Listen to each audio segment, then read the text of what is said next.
Mill మేకర్తో కొత్త recipe. Hello అండి, నేను మీ మంతని క్వీన్. ఈరోజు నేను చేయబోయే రెసిపీ నేమ్ ఏంటంటే మిల్ మేకర్ టమాటో.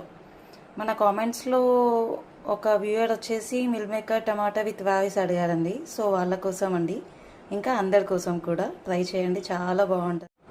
సో ఈ కర్రీకి కావాల్సిన ఇంగ్రీడియంట్స్ ఏంటంటే మిల్ మేకర్, టమాటో, ఆనియన్స్, అల్లం వెల్లిపాయ పేస్ట్, ఉప్పు, కారం, ధనియాల పొడి, గరం మసాలా, పసుపు, నిమ్మకాయ, కొత్తిమీర, కసూరి మేతి అండ్ పెరుగు. ఫస్ట్ మనం ఆయిల్ వేసుకోవాలి. ఆయిల్ హీట్ అయ్యాక ఆవాలు,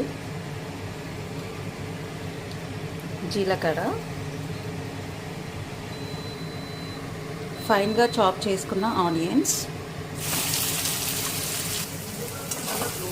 వీటిని బాగా కలుపుకోవాలండి. కొంచెం లైట్ గోల్డెన్ కలర్ వచ్చేదాకా ఉండనివ్వాలి. ఫస్ట్ కొంచెం సాల్ట్ వేయాలండి. సాల్ట్ వేస్తే కొంచెం తొందరగా ఫ్రై అయిపోతాయి ఆనియన్స్ అనేది. ఇలా ఆనియన్స్ ఫ్రై అయ్యాక అల్లం వెల్లిపాయ పేస్ట్ వేసుకోవాలి. కొంచెం పసుపు వేసుకోవాలి. ఇలా బాగా మిక్స్ చేసుకున్న తర్వాత ఫైన్గా చాప్ చేసిన టమాటాస్ వేసుకోవాలండి. ఇలా బాగా కలుపుకోవాలి.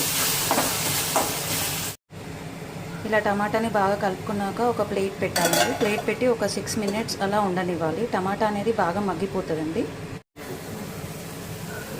చూడండి, ఆయిల్ అంతా పైకి తేలింది. ఇట్లా టమాటా అనేది మగ్గిపోయింది. సో బాగా కలుపుకోవాలి ఇలా. నెక్స్ట్ ఇందులో ఉప్పు, కారం, ధనియాల పొడి, గరం మసాలా అన్నీ వేసుకోవాలండి. వేసుకొని బాగా మిక్స్ చేసుకోవాలి. ఇలా మిక్స్ చేసుకోవాలి మంచిగా. కొన్ని వాటర్ వేసుకోవాలండి. మసాలాలు అనేవి మాడకుండా ఉంటాయి వాటర్ వేసుకొని ఒక్కసారి ఇలా కలుపుకోవాలి. ఇలా కలుపుకున్న తర్వాత ఇప్పుడు మిల్ మేకర్ ఇందులో వేసుకోవాలండి. వేసుకొని ఒకసారి ఫైన్గా మొత్తం మిక్స్ చేసుకోవాలి. ఇలా మొత్తం మిల్ మేకర్ అనేది మొత్తం కలిసిపోయేలాగా టమాటా, ఆనియన్ గ్రేవీలో కలిసిపోయేలాగా మిక్స్ చేసుకోవాలి. నెక్స్ట్ ఇందులో కర్డ్ వేసుకోవాలి. ఒకసారి మళ్ళీ బాగా మిక్స్ చేసుకోవాలండి. కర్డ్ మొత్తం వాటికి పట్టేలాగా మిక్స్ చేయాలి.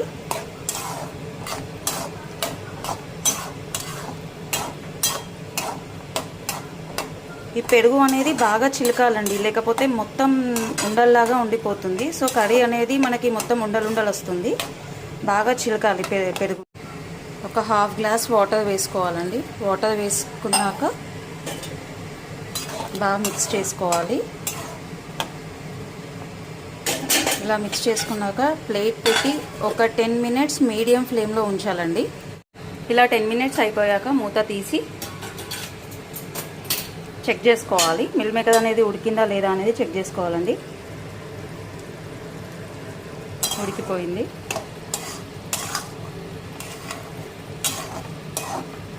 ఇలా ఒకసారి మొత్తం మిక్స్ చేసుకోవాలి. ఇప్పుడు ఇందులో కొత్తిమీర, కసూరి మేతి వేసుకొని ఒకసారి బాగా మిక్స్ చేసుకోవాలండి.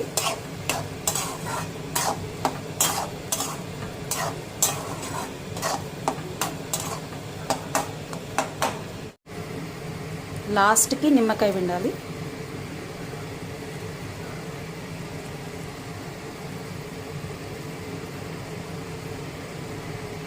ఇలా నిమ్మకాయ పిండిన తర్వాత ఒకసారి మొత్తం మిక్స్ చేసుకోవాలండి. ఆ నిమ్మకాయ అనేది మిల్ మేకర్కి బాగా పట్టుకుంటుంది. ఇట్లా మిక్స్ చేసేసుకొని స్టవ్ ఆఫ్ చేసుకోవాలి. చూడండి ఎంత బాగా వచ్చిందో.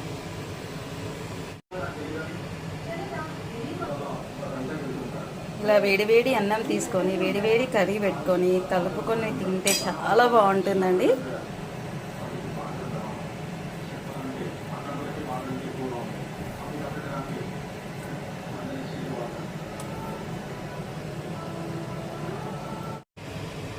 ఈ కర్రీ అనేది రైస్కి కానీ చపాతీకి కానీ చాలా బాగుంటుందండి. ఓసారి ట్రై చేయండి.